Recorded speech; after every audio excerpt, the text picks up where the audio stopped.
welcome to Planted Seed. My name is Jessica, and I'm actually, in honor of Women's History Month, I decided to interview some power hitters. And here with me today is Andrea Mesis, and what she is she really is a pit bull in a skirt. Like, there's no other way to describe her, and especially when we met, like, just how in your face, hustler, drive, and she also has a teenage son. So, you know, just to figure out the balance and to see where she wanted to be in her purpose. So go ahead, take the floor. Tell me a little bit about yourself.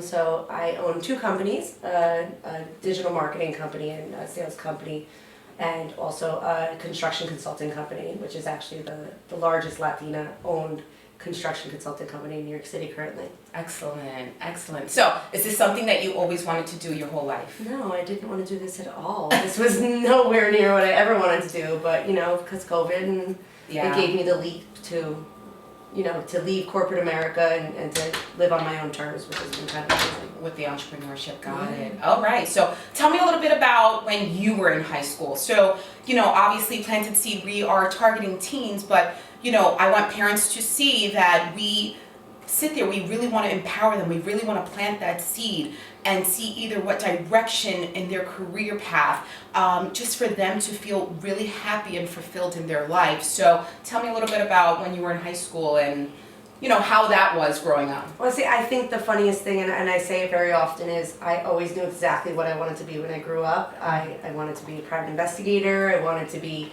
Clarice from Silence of the Lambs. I was convinced. I wanted to be a forensic psychologist, and I wanted to go on a very, very different path than I ended up on. And I wish, looking back, I would have known about STEM. I would have known about opportunities in engineering and construction, because once I got the bite, there was no looking back. So I went to the police academy. I was on a completely different track, and I was successful at it in private law enforcement.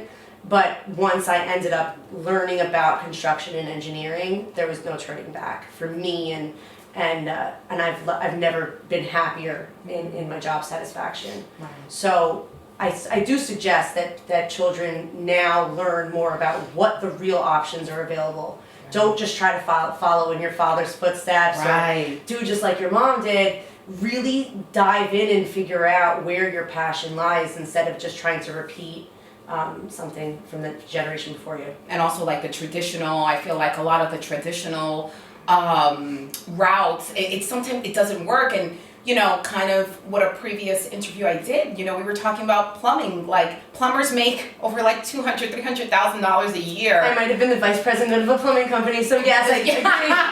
So it's like, you know, and they love what they do. They want to work with their hands, and you know, there's so many other different aspects of that. So just to dive just a tad bit deeper, when you were in high school, like, was there anything that you feared, or like there was a fearful moment, or just a time that you were just like, oh my God, like, what am I who am I? What am I doing? Yeah, I think that many of the girls were wanted to be teachers, wanted to be nurses, you know, all I think the traditional female roles, and none of them appealed to me really in any way, shape, or form. Right. I knew I wanted to do something non-traditional, like law enforcement, like being a private investigator, but I didn't know what that meant. Mm-hmm. And I never would have thought it would have been dealing with construction and engineering. So did you have any role models that you looked up to while you were in high school? I did. My dad, you know, I definitely have looked at him as somebody that's always owned his own business. He's always found his way on his own, reinvented himself 15 times over. And I didn't realize until this year really how hard it was for him. Yeah. That whole time, when now I'm kind of in that spot, and I said, how many times did you tell me no because I wanted a pair of jeans, or because I wanted, you know, to go somewhere? You told me no because you didn't have it. As a business owner, you just really couldn't do it that day. And you never let me know. You know, you never let me see it. But now I get it more than anything. And I'm happy that I finally look at it from that perspective. Yeah. Well, because now you had to go through it. Yeah. So while you were, so as of today, what you know today, as you being Andrea the adult, and also having a teenage son, what would you tell teenage Andrea Yeah. for that aspect. What would you tell teenage Andrea what you know now? I think don't try to be a rule follower as much. I think we're kind of all told follow the path, follow the path, follow the path. Structure. And I really wish more children were given the opportunity to say it's okay if you're not going to go to college. It's okay if you're not on that path, Right. as long as you have a plan. That's it.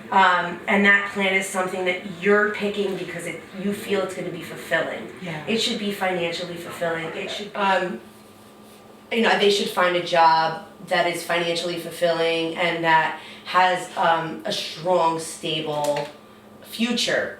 Looking ahead at the trends, looking at not where it is now, but where it's going, and being on the forefront of that. Don't get into a saturated industry just because everybody else is doing it. Yeah. That's probably the most frustrating part, I think, of what a lot of kids are picking in careers is they're picking something that everybody else has already been there, done that. Right. And they should pick what they think is the next thing. Yeah, exactly. And can you just give me a fun fact about yourself that nobody knows? I mean, you don't have to be incriminating. Don't be incriminating. There's not many things that most people don't know about me. I think Yeah. I lead a very public life, and I do that kind of to give other people something to look at. I think the fun fact I think is that it took me until I was 40 years old to be me. Yeah. And this year is I turned 40 and it changed everything. So if I saw the 14, 16-year-old Andrea, Yeah. she would have believed me no matter what I said. Yeah.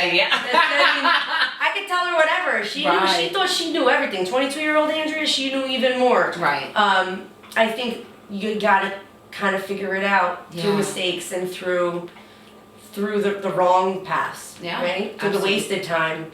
And just cut yourself a break. Yeah, that's so good, so good. And if anything, do you want to give your information? And what I'll do is I'll also put it on below on our area and on Instagram, and so that you can contact her if you ever need anything, if you need any services. My company specifically caters to small, local, and minority women-owned businesses. Excellent. So I made enough money over the years for the underdog. Right. I made for the big guys. Now it's time for the underdog. Yeah. And I think there's a lot of really amazing contractors and business owners out there that don't have a fighting chance unless they have the intro. Right. They know a guy.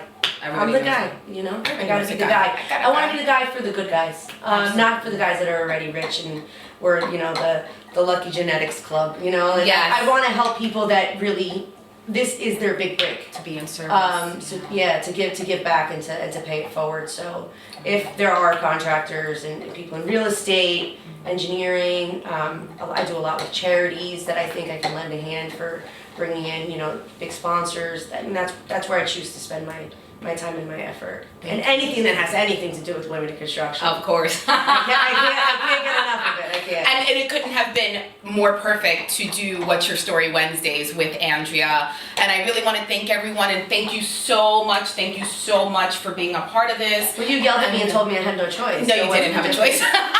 You didn't have a choice because I need to showcase even the people that are in my life that are doing it and they're making a difference. They're helping people. They're in service to help people and being in their purpose. So she's also being helpful to plant those seeds and helping others to get where they need to be. Well, I will say too, if I don't know what I would do with a 15-year-old son, if not the talks with Jessica. So you've already been in service to us in this house, and that's for sure. Thank it's hard you. to talk to a teenager, and you're the one that definitely cuts through and gets me the answers I need. Always, right? Thank you so much. Thank you for joining us. And I also want to let you know you can always visit us at planted-seedgroup.com. And you can check us out on Instagram at Planted Seed Group. And also, we should be starting our YouTube soon. So we're just getting started. We're just getting started. Bye.